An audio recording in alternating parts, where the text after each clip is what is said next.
We're live. All right. Bingo. I think this is where Austin says welcome, interweb, but I know I'm stealing his thunder, so I'm going to let him just kick it off. Hello, interwebs. This is Austin Smokowitz, along with Aaron Hanzowitz and Paul Owen, here back at you again for another episode of Colloquium on Games. We're talking about games of strategy with Dixit, Skeath, and Riley, depending on your edition. This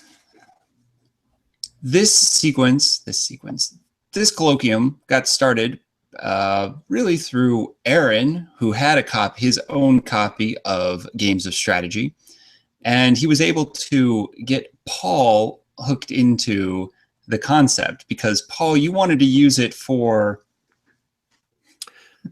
I've always been curious about game theory, and I was hoping to use it in part to perhaps inform the design of an artificial intelligence, either for a cooperative game or solo game, or perhaps even a computer game, but also just to help bolster my game design understanding by understanding the theory behind it.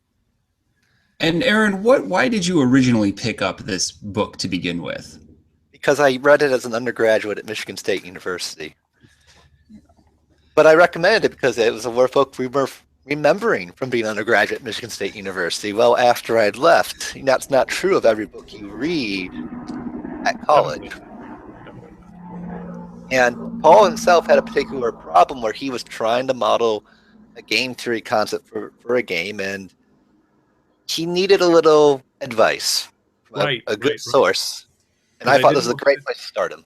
I didn't know how to do a 3-player game. The only reading I'd done before was 2-player games. So, yeah, that was very helpful. And then how many years later till you bought the book? Let's see. Well, let me think now. How many unpubs have we been to? 3, 4, 5, 6, and 7. Yes. So it must have been about 4 years ago. Because I think it would have been the very first Unpub Mini where we met and you introduced postposition, right? Yes. Yes. Yeah. Now known as Bookies and Betters. Bookies and Betters, right. yes. Bookies and Betters. So here we are, episode 4. 4 years later, fitting. 4 years later. Here we are, episode 4 of this colloquium. We have read through, we are now on chapter 5. So we've already talked about what games are, at least by their definition. Talking about sequential-based games and then simultaneous-based games. And now we're on chapter 5, which is simultaneous move games with pure strategies, 2 continuous strategies, and 3 discussion and evidence. At least that is for Paul and I, not for Aaron. You see, in the original version, we could talk about continuous move games in the earlier chapter. We didn't have to wait to the later chapter. And then all this our discussion you guys are talking about, we wait till we learn mixed strategies. So, what can I say? The world changes, maybe not for the better. Right. So, chapter 5 with a very, very long title. I had a lot of notes on this one as I went through. Not so much pertaining to this topic within the chapter, but how it all kind of starts relating to things that we have done, that we do and have to deal with out here in our board gaming world. But it might help to kind of walk through exactly what we talked about in this one. The first part they bring up is pure strategies that are with continuous variables. So the idea is, in the last chapter, we talked about simultaneous games that essentially break out into a chart where you got the row, you have 2 players, one's a row, one's a column, sometimes 3 players, and then you kind of break it into a 3-dimensional grid. But it basically, in order to represent these games, it becomes a grid. I pick option A, you pick option B, we look down our respective rows and columns and come to what the payoff is. Once you move into continuous variables, what they're effectively talking about is a chart, an XY graph where, because you have so many options on a continuous line, like how much am I going to sell a product for? And of course you have from the penny, it gets as specific as the penny. So when you have hundreds and hundreds of options, it's best to start charting those on a graph, and then you are able to figure out what your opponent's options are, also taking into consideration any sort of advantages or cost. Come on, what's the word for it? Cost benefits that they have, or any sort of efficiencies that they have, and you plot those on a graph. And what's interesting is where the 2 points intersect is considered to be that version of that game's Nash Equilibrium. So let's talk about this in a way that both Paul and I can appreciate. Graphs are nice and pretty, but in the end, we can ignore the graphs and write ourselves a nice little equation, check the first order condition. Right. And we can plot out. And while this doesn't sound wonderful initially to board game designers, a lot of us design games where decisions are not just a discrete set of options. Mm-hmm. We design negotiation games with maybe money involved, or a range of options. And now we are being given a way where we can model that. And model in a way to see, are there predictable equilibriums? Because you can still have, just like the street games, the problem that the game has no strategic interaction once you figure out the numbers. So yeah, There are one well-known example of that.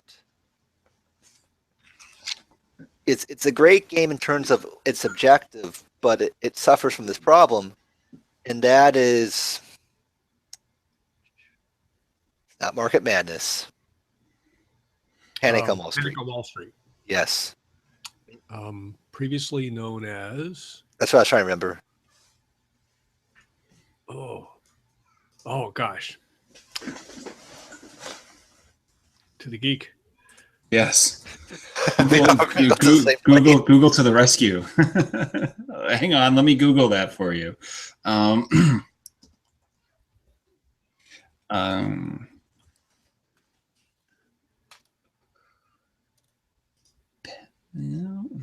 Masters of Commerce. There we go. Masters of Commerce.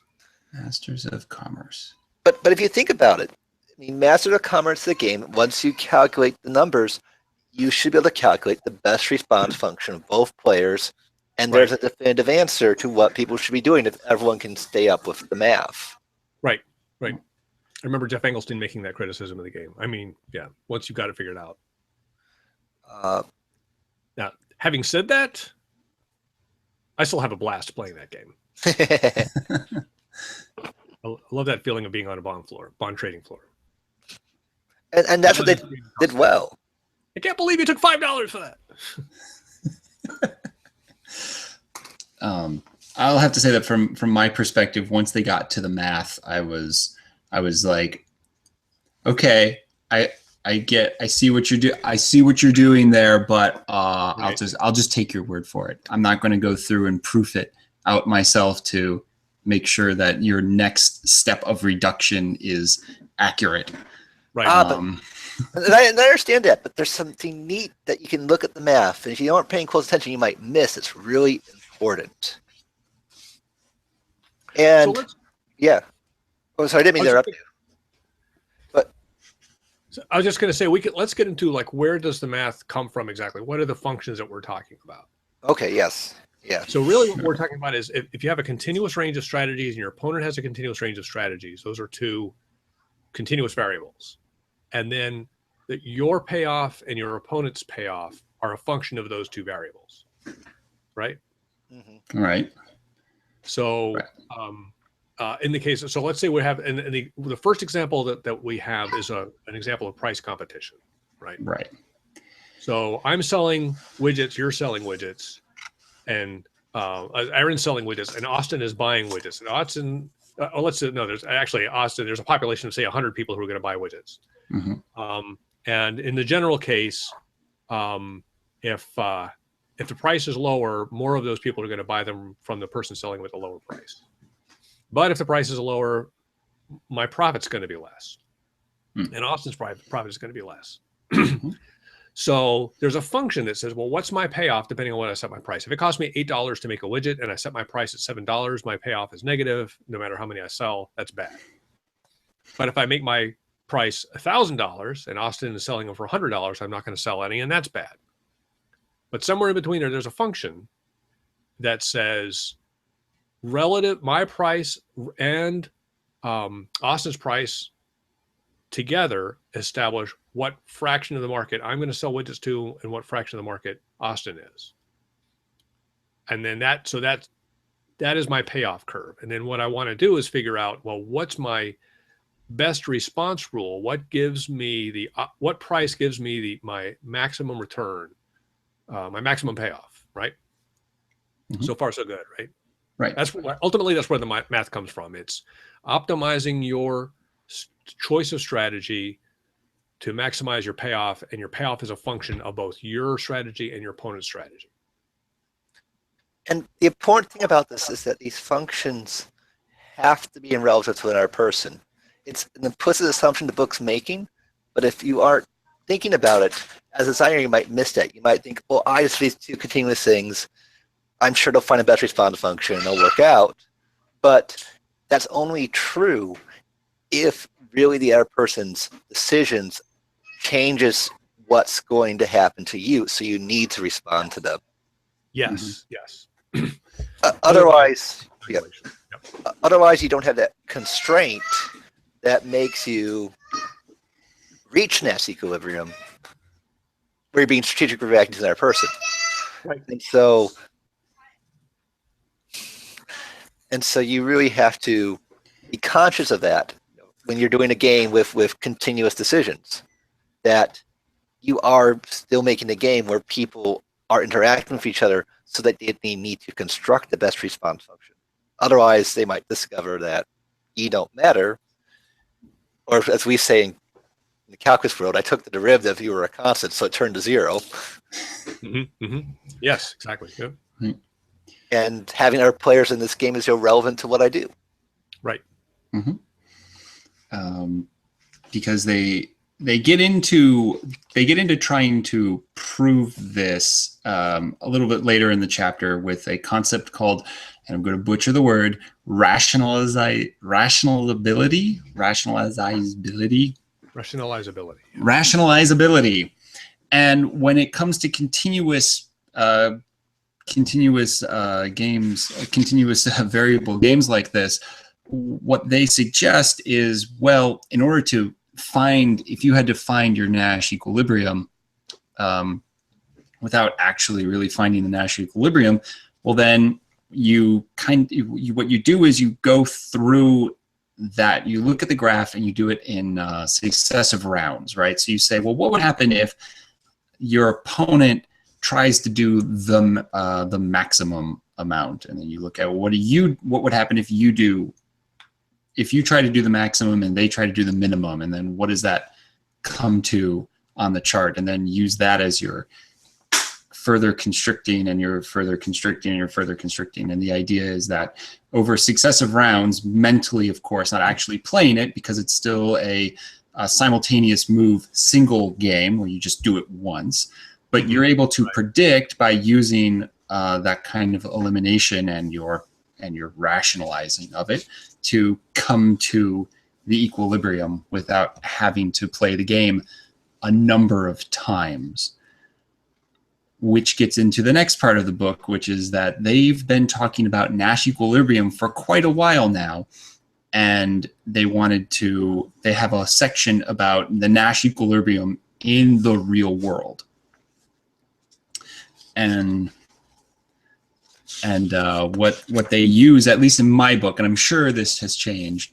In my book, they like to use baseball as an example, the stat-heavy sport, because everything's being tracked, and what they find is that over time, in between rule changes, an equilibrium will set into the stats of the sport. There will, of course, always be some who are much better than others and are able to get above the curves, but for the most part, you have you end up with a clustering, and then the league will change a rule, and then things go haywire for a while as players and coaches and staff and everybody finds the new equilibrium before another rule is changed. The mounds are raised, the rules for the slight rules for the game change, and that sort of thing. And what you're describing is the evolutionary nature of trying to find the equilibrium through repeated play of the same game against the same opponents. So you sort of weed out the bad strategies in a way, or the things that don't work, and you recognize when the strategy is successful. Like the idea of having a different pitcher just for the ninth inning, a closer. That's in my lifetime, I call that a relatively recent phenomenon. It's probably going on for 20 or 30 years, but that's a short time span in baseball. But it is a short time span in the history of baseball. That's very true. You do realize you basically described my entire lifespan with that statement. There wasn't a time without a closer. What closer? What time without a designated hitter too? So, but yeah. So but yeah. So you get that optimization over time, and that's an evolutionary thing where it isn't as though the manager sat down, did all the analysis, and did all their game theory on tables and stuff, and said, okay, here's how I'm going to set up my lineup. Here's where I'm going to put my fielders. Here's how I'm going to organize my pitchers. It's a thing that evolved over time. And like you say, with a stable set of rules, you reach that Nash equilibrium. And then, like you say, the stats kind of narrow together, and then you have everybody kind of performing at that same high level. So yeah, I was thinking there was something else about baseball. Oh yeah, another aspect of baseball, as long as we're going off on this tangent. It's not really a tangent. It's in the book. So you're now good. that the database in your book, yes, I didn't get the opportunity to. So but with modern database technology, baseball statisticians compile a great deal more data than they used to, and one of the outcomes of that is they've been able to plot for a given hitter where on the field he's most likely to hit the ball, and where I'll do that statistically, and then teams now have essentially charts or plans for every hitter where to put the fielders that's optimum for that particular hitter, and sometimes even at that particular inning. And I've noticed that as a Washington Nationals fan, I particularly noticed that with Bryce Harper, because with him, they'll put almost nobody on the left side of the field, especially in the infield. The shortstop will be to the right of second base. The second baseman will be in shallow right field. The first baseman will be somewhere between him and first base. And it's pretty effective. Bryce Harper, he's a left-handed batter. He does not push the ball across to the opposite field very often. So, and that's effective for them. Of course, then if you were doing game theory, your counter strategy would be to teach Bryce Harper to hit the opposite field. But instead, he just hits it over the fence. So. And I do. So, what do they use in an example in your books? Do they use a different example about this concept in your two books? Oh, for what evolutionary, like the evolution strategy? Well, what they do talk about in baseball is that narrowing of statistics. Yeah. Okay. Because what I thought was interesting is you take that concept and you bring it into the board game world, right? And it's, in my mind, it relates to, you have a new game and you're play testing a game and you're introducing it to new players. Right. The stats are going to be all over the place. Right. But the more you play it and the more you play test it and the more you don't change the rule, you will see and if you can kind of get the same-ish group of people, not necessarily playing against each other all the time, but at least continuously playing, you will see a narrowing of those stats and seeing what people start doing as best practices for your game. Yes. I can think of, actually, there's two excellent examples on that. And one is, of course, in a relatively recent one is A Few Acres of Snow, which everybody was crazy about until somebody discovered an unbeatable strategy. And that unbeatable strategy wasn't discovered by play testers or by the designer. It was discovered by many, many plays. Mm-hmm. And then, of course, the whole value of the game kind of went down after that. But the better example, I think, is the Avalon Hill game Stalingrad, which was a very straightforward hex and chit game of the Eastern Front of World War II. Mm-hmm. Classic war game. Early on, the German army was simply larger. The early Russian players really didn't know how to defend, and so German players tended to win that game. Once people started to learn how, what do you call it, a river defense, and in particular a kind of a fighting withdrawal river defense, because there's a lot of territory in Russia, you have an opportunity to do that. Mm-hmm. That river defense fighting withdrawal strategy was very effective, and for a long time, many years, it was generally believed that the Russians had the advantage in that game. The Germans just couldn't get a foothold, couldn't beat that falling back defense, until at the very, very highest levels of play, it was determined that an extremely skilled German player could establish an advantage against even a very skilled Russian player. There was a point where if the German player played very optimally, they could win the game. And that's what made Stalingrad really very interesting, at the very highest levels of play. The example that I have is, I also have another example that can piggyback off of this as well. And that is for Puerto Rico.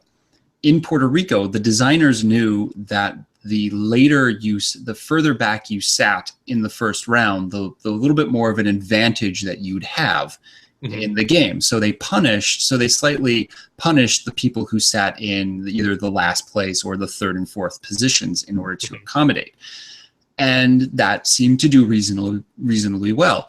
But once the game got online and you started having recorded plays and repeated plays and thousands of plays amongst players, what people noticed is that, so you have thousands of games with people who all know how to play, all playing each other. So you would expect that depending on where you sat, there would be about 20, in a 4-player game, player 1 would be around 24% victory, and player 4 would be around 25% victory, right? So pretty even among the seats. But what they found is that no, player 3 and player 4 still had a greater advantage over player 1 and player 2 just on a theoretical basis. So the community was able to determine through those statistics what needed to be done in the initial setup to actually bring third and fourth player more in line with first and second. And so it's unofficial, but it is approved by the designer that yes, this is a thing, that if you get corn, the math is a little bit more harsh than what they ended up settled on, because you can't split coins in half right in the game. But basically, if you start the game with corn, you also start with one less coin. Okay. And they found that is not exactly mathematically optimal, because mathematically optimal would be like you lose 1.5 or like 1 3/4, something like that. But they're like, all right, you lose 1, and then that helps balance the game out. But it's something you wouldn't get to unless you had thousands of people who knew how to play the game, playing it thousands of times in a recorded sense to find that out. Right. And then, of course, the counterexample, I think there's a game that I love but doesn't get a lot of play called End of the Triumvirate, which depicts the triumvirate, the Roman triumvirate. And that is an extremely tightly balanced 3-player game. There are 3 different ways to win: by election, by competency, or by military. I have tried military several times and gotten my butt kicked. I find it relatively easy if you focus on it to win with election, and it's also possible to win with competency. But election, in my experience, is the predominant way to try to win. When I get online and look at the forums in Board Game Geek, it's completely the opposite. There are people who think that the military strategy is way too easy, and nobody ever wins with an election. And so clearly what that means is we need to play this game more often and figure out, what the right approach to the game is. Or it may be that there's multiple effective strategies, like multiple equilibria, I guess. Aaron, did you want to jump in on something? Well, right now you guys have an advantage. The challenge for anyone here who's reading the first edition is the lovely discussion that you have in your books is not as well presented in the first edition. There is some discussion right about whether or not players are rational, if rationality helps with the games, and also a good discussion. There's a lot of people who are complaining that Nash Equilibrium doesn't work. Right. Which is the next thing that we talk about, is people saying the critique against the Nash Equilibrium. Right. Proceed, please, Aaron. Well, my book is very straight. My book says, no. It's not that Nash Equilibrium doesn't work. It's just that we haven't properly calculated Nash Equilibrium. Sometimes in our efforts, and this is definitely true as any board game designer, when we think we know how it's supposed to work, we made a mistake. We missed an assumption. We set up the game. We've discounted things like repeated play. And no, it actually is at the Nash Equilibrium. We just didn't properly calculate the Nash Equilibrium. And I suppose that's an artifact of mischaracterizing the payoffs for the different strategies. That's one potential way of doing it. You could misassign the payoffs, but you might even correctly have assigned the payoffs, but missed an assumption about the gameplay. Okay. Mm-hmm. Right. That sounds like a good thing to talk about. So in the book that I have, what people tried to do, it seems like what people tried to do to discredit the Nash Equilibrium is, of course, because this is all just numbers on paper, they tried to create games that was counter to the Nash Equilibrium, or at least there is a Nash Equilibrium, but it's hard to believe that people would actually pick the Nash Equilibrium. So do you want to take that, or should I take? Yeah, do you want to take the example, or should I take the example? You should take the example, because I don't know if I have the example. Okay, so all right. So somebody said, okay, let's say here, you have two players, A and B. A goes up, A goes down, B can go left, or B can go right. Now, here's the thing.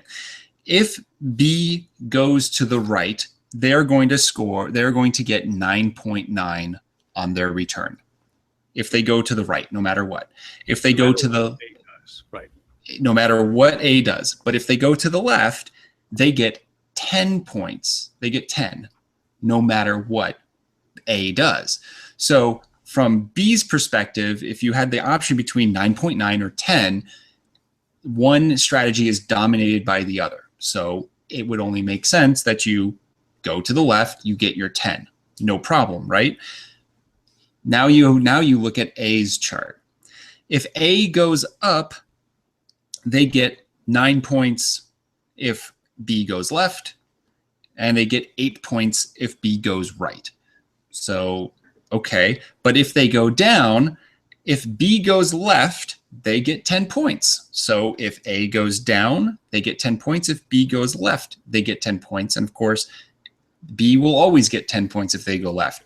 Here's the trick. As soon as A goes down to get those 10 points, but B goes right to only get 9.9 points, A now loses 1,000.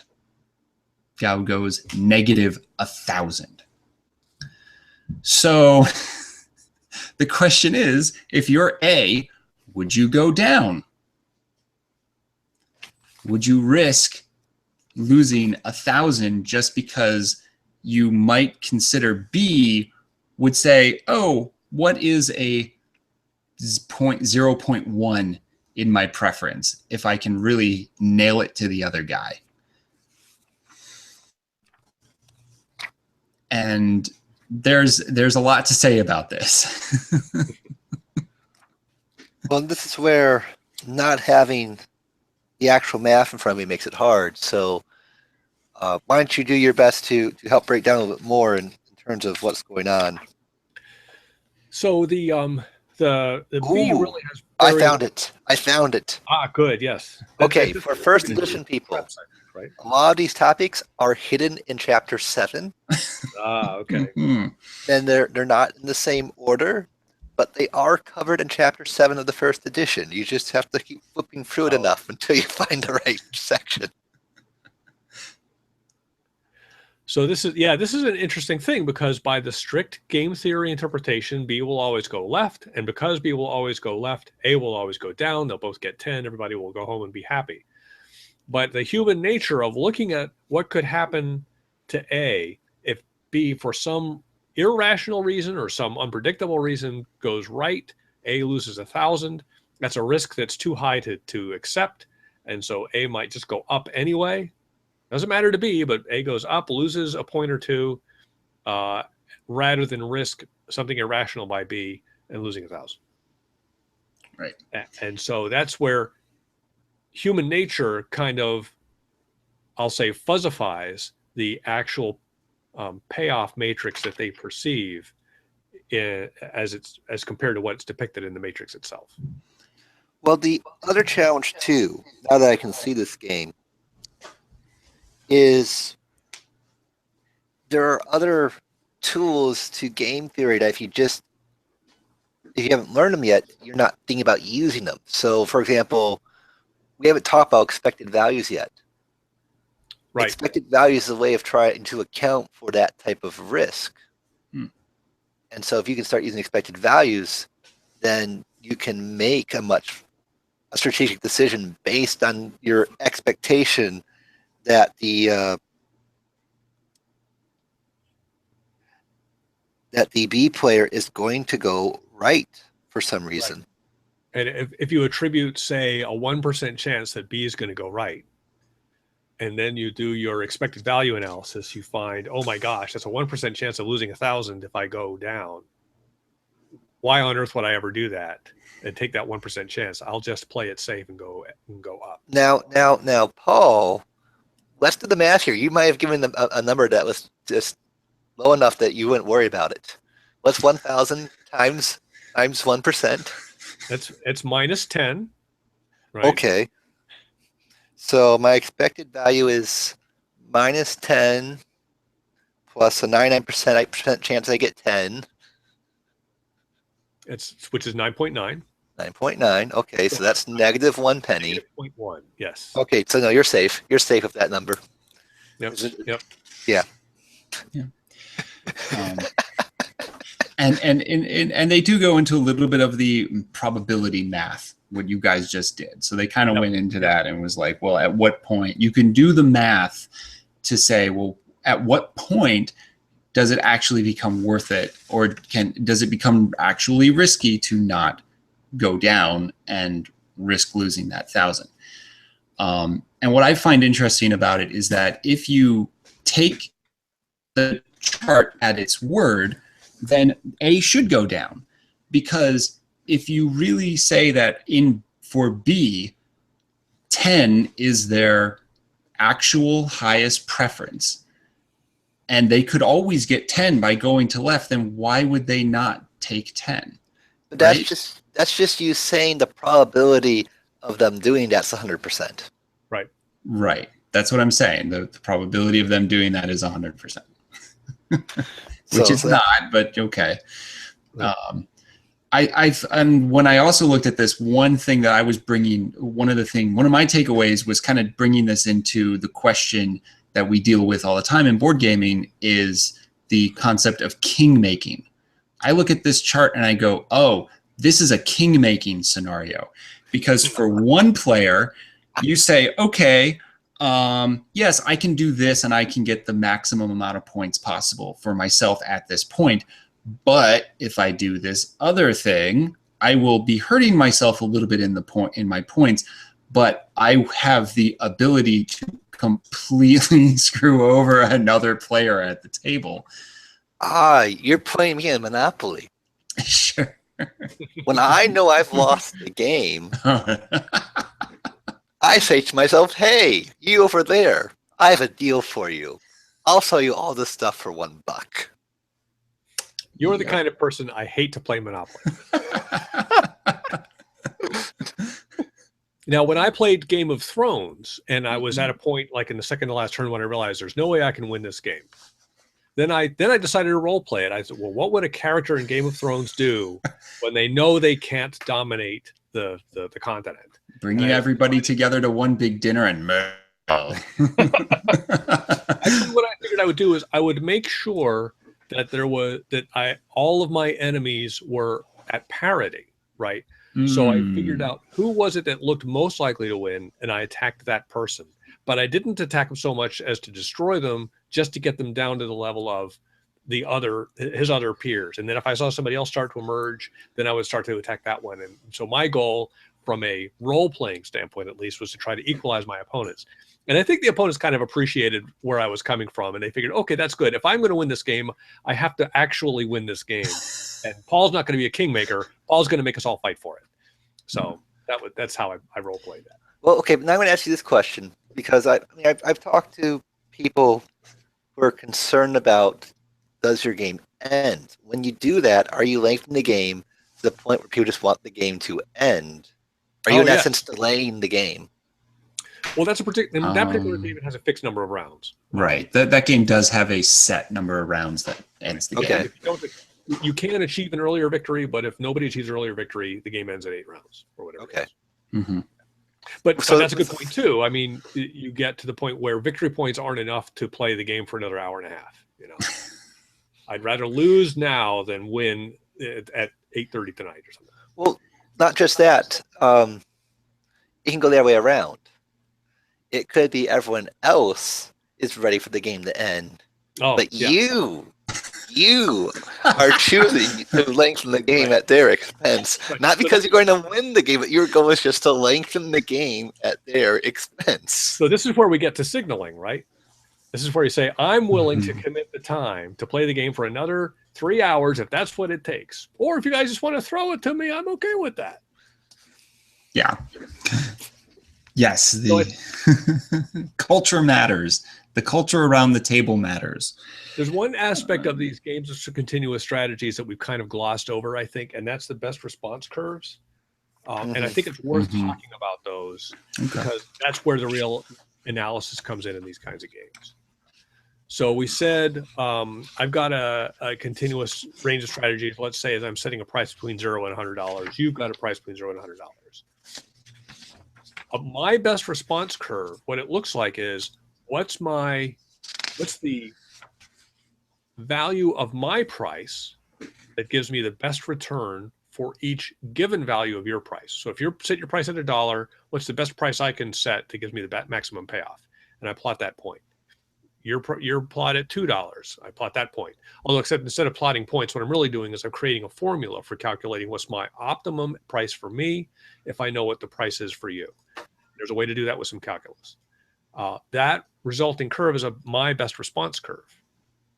At the same time, you can create your best response curve for your price as a function of my price. We can plot those two on a set of axes, my price versus your price. Where those two curves cross turns out to be a Nash equilibrium. That's the place where I get my best return based on your price. You get your best return based on my price when we meet at the Nash equilibrium. It's not necessarily the best possible payoff we could both get, but it's the one where you can be assured that if you move off of that strategy and your opponent doesn't, you're going to lose on your payoff. Your payoff will be less.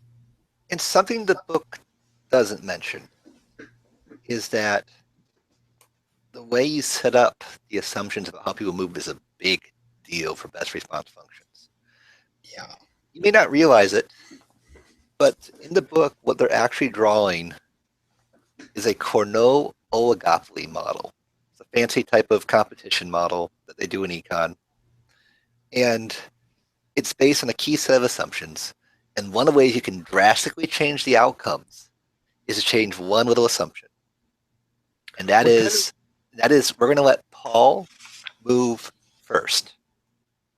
We call these Stackelberg models when we do that. And once you do that, you can start using the other player's best response functions to manipulate them. Because if you can figure out their best response function, then you know how they react to each particular move. So if you move first, you will guarantee their response, and you can do that in such a way where you, if you're the first mover, can get a higher benefit than if you're both moving at the same time. Right. Which is the other person's just stuck with it. Which is why in this book they are very clear that this is a simultaneous game. Yes. But I agree. If you look at these charts and you're like, oh, if one player actually gets to make a move before the other, they can devastate. They can really take advantage of the other player. So even when we're doing these continuous function games, they still can whittle down to our favorite example. Do we go to the opera or do we go to the bullfight? And who can get the first move because of the first mover advantage? If you can, in essence, make a slight modification to the game, if you can find a way to become that first mover, then it's very possible with best response functions to find a payout that's more advantageous to you than if you both are moving at the same time at the expense of the other player. I see what you mean. So in other words, if I can prematurely signal what I'm going to do in a way that forces the opponent to do something else. So let's say it this way. Okay. In your games for continuous functions, what are they doing? Are they delivering pizzas? Are they fishing? It's setting prices on, for example. Right. So doesn't really say what the commodity is. So one is setting price, and then they give, in my book, there's another example of two fishermen who go out to sea and catch fish and then come back to market to sell said fish. So let's start with the set price one, because that one's really easy to show. Oh, it's actually restaurants. Yeah. Ah, right. How it's a Yuppie Haven. Inside of Yuppie Haven, there's Xavier's Taps and Yvette's Bistro. So Yvette's Bistro can decide to put up a big, giant billboard. It's Fish Fry Day. The price of fish fry is $10 before the other restaurants even open. Right. So they can take actions to commit themselves to what they're doing. And the only thing the other person can do is like, shoot, Evita's charging $10. Well, it means I'm going to be best if I charge 8 or 6 or 12, depending on what my function says. Right. And that's a different number than if we both moved at the same time. Right. So what I would do is I just go to my best response curve. I go dial up 8 and see where that lands me. And it might be 9. It might actually be 11. If it costs me, what do we say it was? $10 or $8 for a fish fry? $10. $10 for fish fry. If it costs me $9.50 to make fish fry, I might not want to undercut $10. I might want to say, I'll sell it for $11. I'll lose a third of my clientele, but I'll make 3 times the profit I would have made if I'd done it at $10. So maybe it's worthwhile. Potentially, yeah. My best response curve might actually be higher. Yes. But if it is coming at your expense, because even though your price is higher, that doesn't mean you're doing more profits or business. Right. Because you have to factor in both the price and how many customers you have. Right. And it isn't a zero-sum number of customers either. The book discusses the phenomenon of if both prices are higher, then fewer customers go out to dinner. Correct. Mm-hmm. Demand elasticities. So speaking of that, here's the interesting thing too, is in this kind of a situation where you and the type of commodity here we're talking about is a substitution commodity, where anything I sell to a customer is something that you can't sell to that same customer. Mm-hmm. Then you can have price collusion, where Austin and I get together and say, all right, you know what? We understand that our Nash Equilibrium is $10 for our fish fry. Let's both sell it for $20. We're going to get fewer customers, but we're both going to make more profit, and we're both going to have a net higher payoff as long as we both stick to the $20. If we successfully do that, then we both make out a lot better. The problem, of course, because it's not a Nash Equilibrium, is Austin could turn around and say, all right, that's great. He's going to do $20. I'm going to go back and sell mine for 15. I'm going to attract more customers and make even more money than I would have if I stuck to the bargain and made 20. Right. You know what you just did? A prisoner's dilemma. That's right. Mhm. Yes. Yep. It's another version of the prisoner's dilemma. Right. That's why economists argue collusion is hard. Yeah. Not impossible, just hard. Right. You have to solve the prisoner's dilemma game to make it work. There was a recent one with, I think, ebooks, wasn't there? Price fixing in ebooks between Amazon and somebody else. Oh. There were some lawsuits with that. I think I don't know who it was because there was a round where people were colluding against Amazon. Oh, right. Oh, really? Yeah, that was the thing. I guess we should be careful. We don't want to Yeah. slander anybody. And then the last bit of this chapter gets into rationalizability, Right. which essentially, Or it's the first part of chapter 7. in version 1, the first part of chapter 7. And what's interesting is that what this is meant to look at is what do you do when you find games that do not have Nash Equilibrium? Essentially, an easy way Right. to they don't have a Nash Equilibrium. Or I got the impression from my quick read of it was it might also cover the case where determining the Nash equilibrium was too difficult or not obvious. And what this is saying is that that using rationalizability, using rationalizability, one's brain, you have the ability to go in and by a case-by-case basis and start to eliminate the worst options. Right. And so if you can go through the game point by point and find and eliminate all of the worst options that you have, then even though you will not necessarily find a Nash equilibrium, you will find the best options out of your options within a particular game. It's like, what's that phrase you like to use, Aaron, in the past? It doesn't tell you how to win. Well, no, it doesn't tell you what is always what's the best decision. It just tells you what's a bad decision. Right. Yeah. Yes. So an example in our restaurant pricing thing would be if it cost me $9.50 to deliver a fish fry, $9 will always be a bad strategy because I'll always lose money on it. Yeah. And what is interesting and what is also interesting about this is that last time we talked about trying to have games, one potential solution is that to the problem of how to make your game interesting and complex is to have multiple Nash equilibrium if you were going to go this route. But what's also interesting here is that even if you don't necessarily have Nash equilibrium in your game, players can still find some might still come to some conclusions as to what is the best and only things that they should be doing within your game.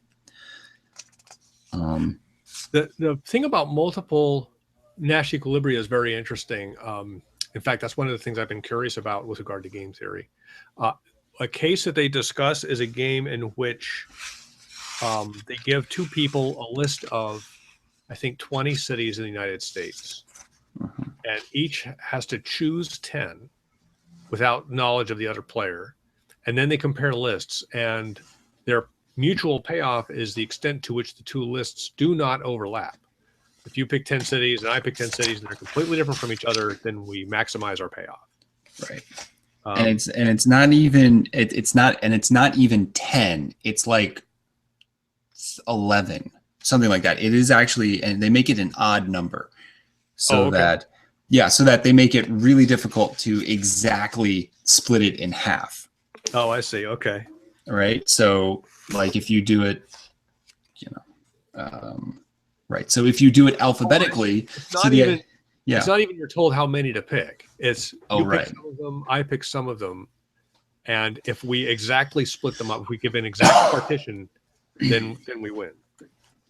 Right. So you're right. It's a list of, I'm looking at it now. It's a list of 9 other units. You are in a city. I'm in a city. We're given a list of 9 other cities. We're each supposed to choose some of those cities. If I picked all of the ones you didn't pick, then we win the game. Essentially, we get the maximum payoff. Right. And the interesting. So there's a lot of different ways to win that game, right? Mhm.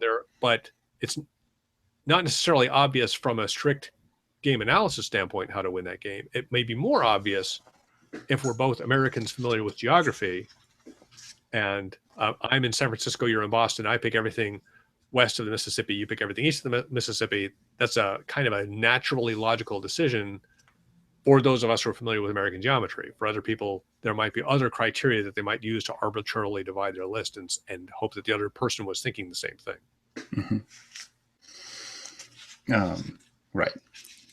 And that is a very good example, and brought into one of the things I was going to mention, though I have to remind, I took a note here of saying, culture matters when it comes to focal points. Right. And, back in the board game community, the idea that, there's a certain group of players and they only play the game this way. It's back to the game that you were talking about, Paul, where you're like, well, it's always easy to do the election.